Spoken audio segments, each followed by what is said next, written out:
Hello students, good morning.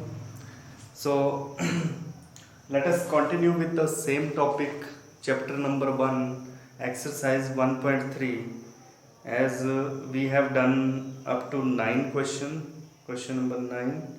So let us take question number 10 now.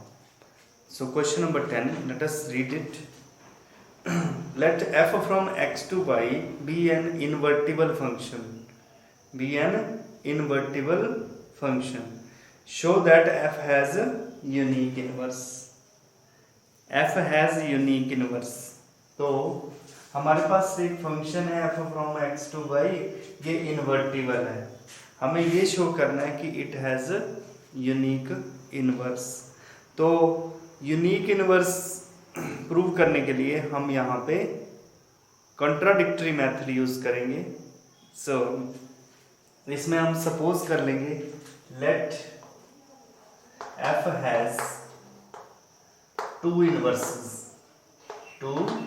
Inverses, right, that is g1 and g2. हमने मान लिया कि g1 और g2 दो inverse हैं f के. अगर हम ये डिस्प्रूव कर दें कि ये दो नहीं, ये दोनों सेम है, तो ये प्रूव हो जाएगा इट हैज यूनिक इनवर्स. सो जैसे कि आपको पता है कि अगर g1 f का इनवर्स है, इट मींस जो FOG1 है, ठीक है, वो आपके पास आइडेंटिटी होगा, आइडेंटिटी फंक्शन होगा. एंड अगर g2 भी f का इनवर्स है तो FOG2 भी आपके पास आइडेंटिटी फंक्शन होगा. सो दोनों आइडेंटिटी फंक्शन, इट मींस दोनों सेम है. Therefore FOG1 is equal to FOG2. Unique inverse prove करना है आपको. अब g1 में लेट, मैं यहाँ पे x लगा देता हूँ, लेट दिस इज x. अब यहाँ से o हटाता हूँ, o हटाने से क्या लगाना, हमें ब्रैकेट्स लगानी है, राइट, लाइक दिस. अब इसके बाद वाला स्टेप आप लिख सकते हो g1x is equal to g2x, और लास्ट स्टेप में आप लिख सकते हो g1 is equal to g2. ये देखिए आप ध्यान से, यहाँ से o हटा के ब्रैकेट लगाइए और इसको ये लिखा है, क्यों लिखा है, f of g1x is equal to f of g2x, then g1x is equal to g2x. ये लिखा है बिकॉज, यहाँ पे रीजन लिख रहे हैं, बिकॉज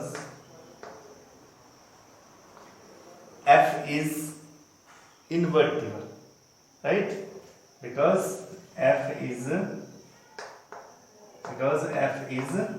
invertible. So आपको इतना पता है कि अगर कोई फंक्शन इन्वर्टिबल है तो वो 1 1 भी है, 1 2 भी है. सो इसको हमने therefore f is 1 1. ये 1 1 होने के कारण मैंने ये इसको ऐसे लिखा, तो हमें क्या मिल गया, g1 is equal to g2. लेकिन हमने माना था कि ये टू डिफरेंट इनवर्सेस हैं, तो हमने प्रूव कर दिया कि डिफरेंट नहीं है, they are same. So it shows that therefore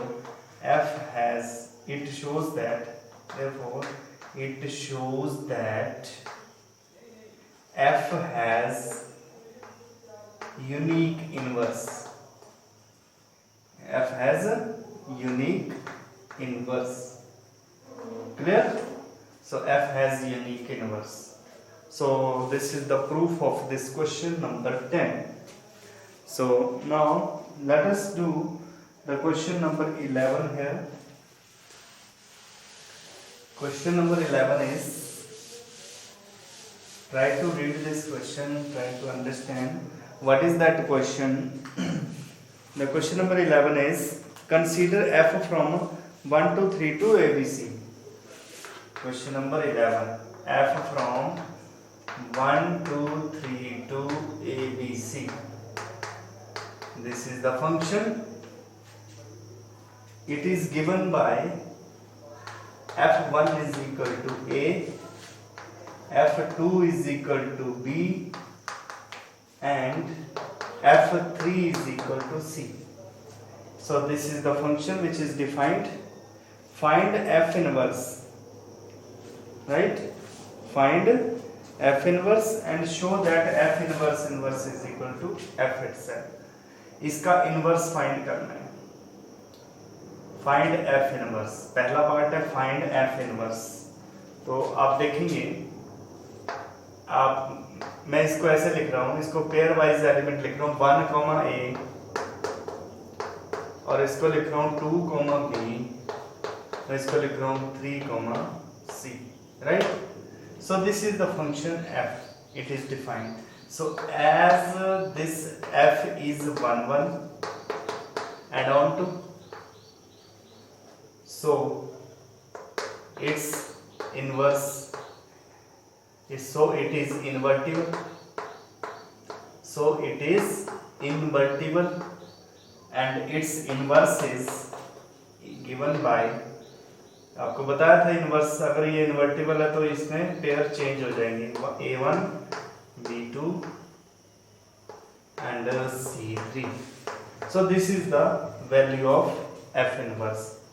Now अब आप यहाँ पे देखेंगे कि ये जो फंक्शन f inverse है, as this f inverse is also 1 1 and on to,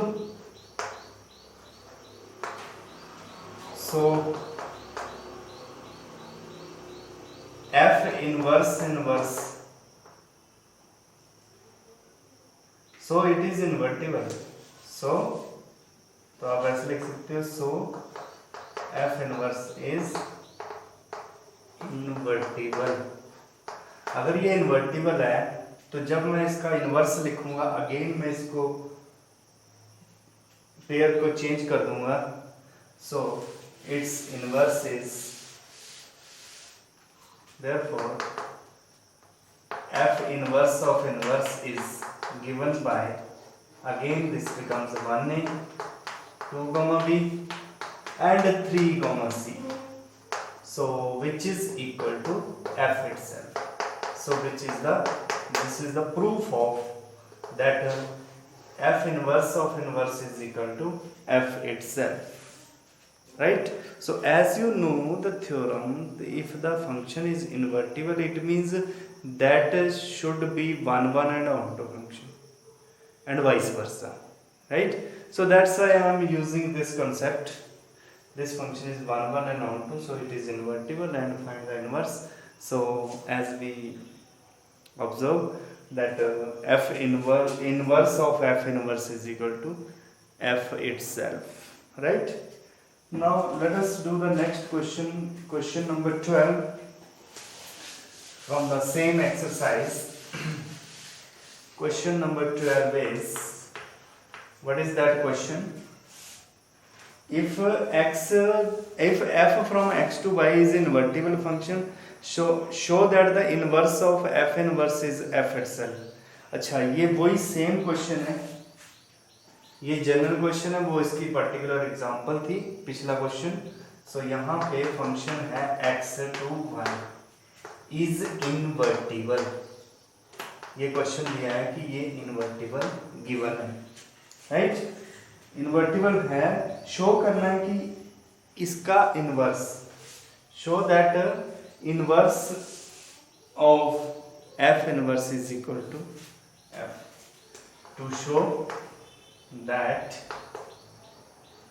f inverse of inverse it is equal to f. ये देखिए सेम क्वेश्चन, ऐसा ही क्वेश्चन हमने पिछला क्वेश्चन किया है, जो कि हमारे पास एक मतलब आपके पास पर्टिकुलर क्वेश्चन था, ये एक जनरल क्वेश्चन है, ठीक है? इसको प्रूव करने के लिए हम क्या करेंगे, इसको डिफाइन करते हैं. Let f from x to y defined as fx is equal to y for every x belongs to capital X and y belongs to capital Y, right? So as this function is invertible, so it is 1 1 and onto also.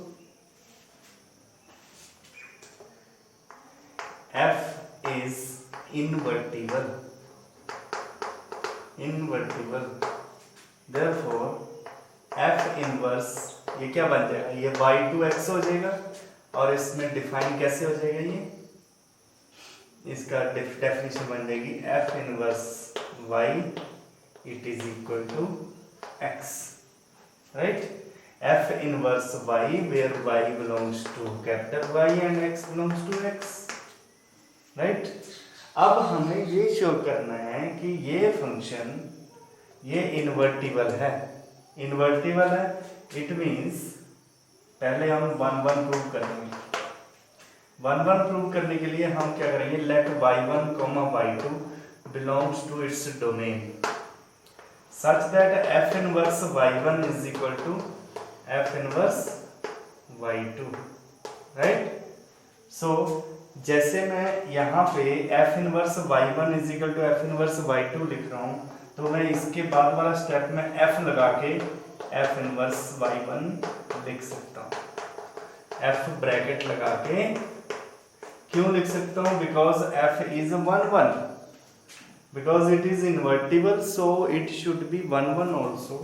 सो ये f से f inverse cancel हो गया, तो आपके पास y1 is equal to y2 आ गया।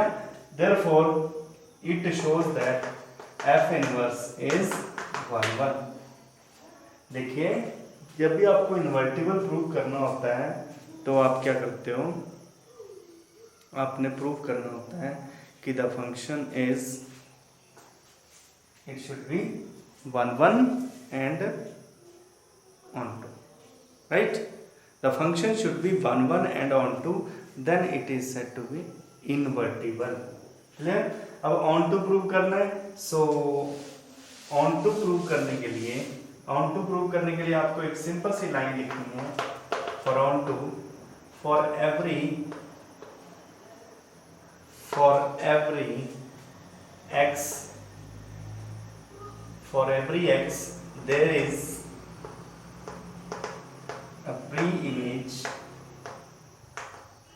a pre-image y belongs to y, small x belongs to capital X. For every x belongs to x there is a pre-image y belongs to y such that f inverse y is equal to x. So this f inverse is onto. So as we prove that the function f inverse is 1 1 and onto, therefore it is invertible.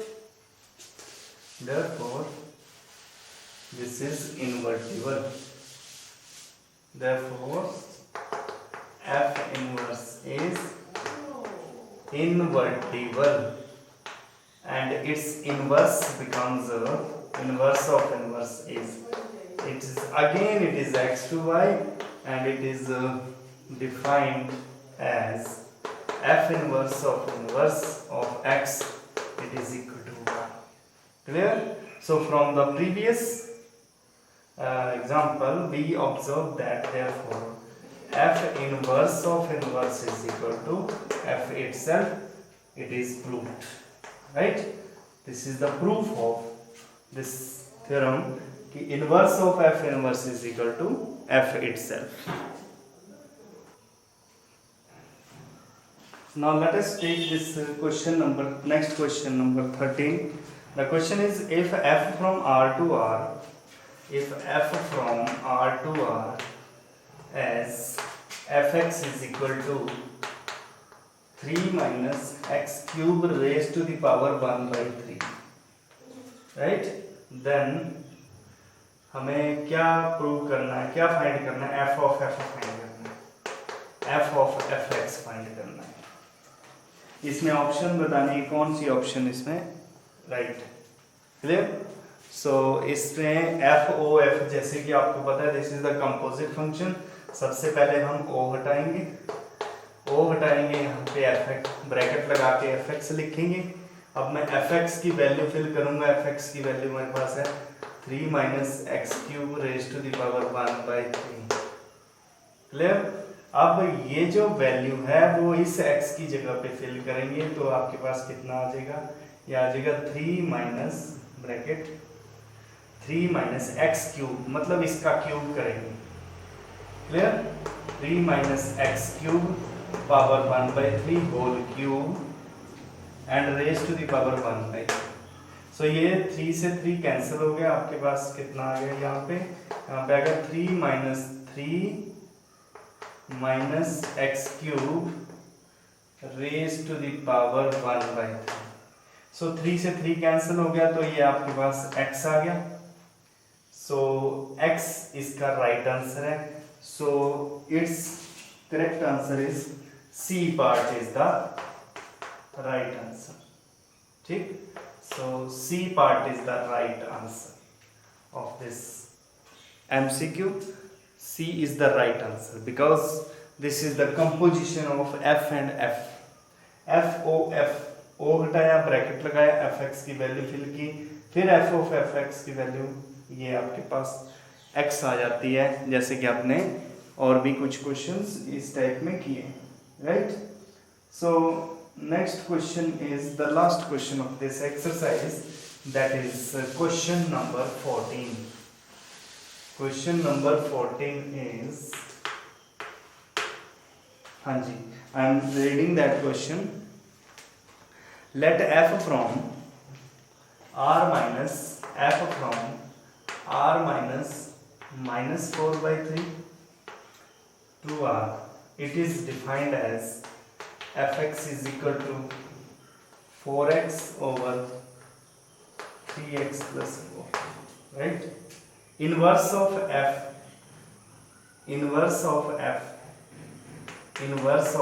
that is g is given by range